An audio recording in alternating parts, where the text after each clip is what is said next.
புக்கிட் அமான் நிர்வாகத்துறை இயக்குநர் டத்தோசரி அப்துல் அசீஸ் அப்துல் மஜீட்டிற்கு நேற்று புதன்கிழமை மாமன்னர் சுல்தான் இப்ராஹிம் பங்லிமா காகா பசுகான் போலீஸ் விருதை வழங்கி கௌரவித்தார்.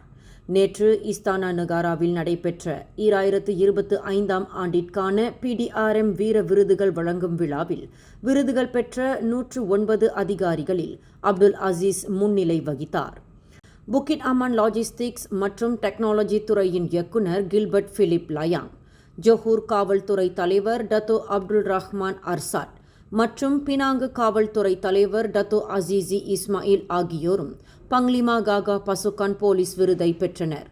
இவ்விழாவில் மொத்தம் 5 அதிகாரிகளுக்கு பங்லிமா காகா பசுகான் போலீஸ் விருதும், 16 அதிகாரிகளுக்கு பலவான் பசுகான் போலீஸ் விருதும், 6 அதிகாரிகளுக்கு கசத்ரியா பசுகான் போலீஸ் விருதும், 78 அதிகாரிகளுக்கு பந்தாரா பசுகான் போலீஸ் பதக்கமும் வழங்கப்பட்டன.